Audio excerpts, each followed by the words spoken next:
आज पेश करेंगे केंद्रीय बजट ला राज्य के वित्त मंत्री ओपी चौधरी और विकास की गति बढ़ाने वाला बताए केंद्र में इनकम टैक्स की श्रेणी बदले ले मध्यम वर्ग मिली फायदा। केंद्रीय वित्त मंत्री निर्मला सीतारमण डहाले आज पेश करेंगे बजट के ऊपर राज्य के वित्त मंत्री ओपी चौधरी अपन प्रतिक्रिया में कही कि यह बजट में हर वर्ग के विकास और सुविधा के ख्याल रखे गए है। खास तौर से मध्यम वर्ग पर इनकम टैक्स के स्लैब में बढ़ोतरी करे से बड़ संख्या में देश के आबादी लेखर से लाभ हो ही संगे संग युवा मंडल रोजगार उपलब्ध कराए पर भी बजट में काफी अलग अलग तरह के प्रावधान करे गए है।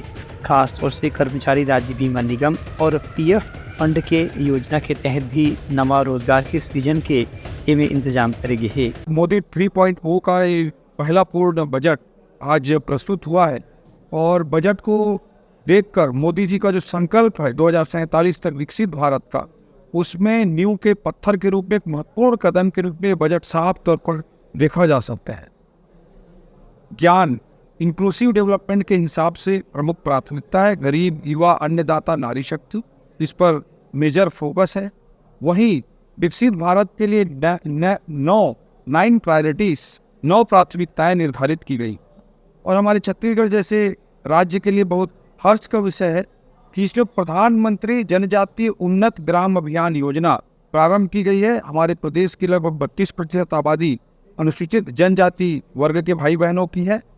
इस योजना के तहत 5 करोड़ आदिवासी भाई बहन लाभान्वित होंगे, 63,000 गाँव लाभान्वित होंगे। छत्तीसगढ़ के लिए एक मेजर इसमें फायदा होगा। इस बजट में खेती भी एक बड़ी प्राथमिकता के रूप में उभर करके आया है।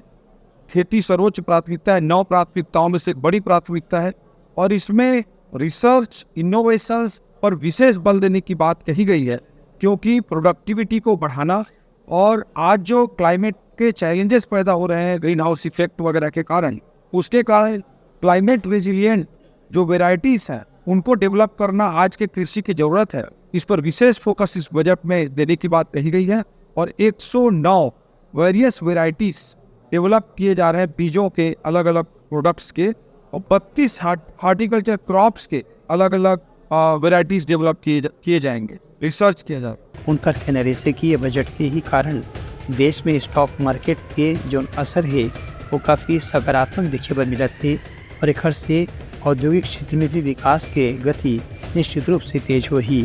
Bureau report Uttarakhand news.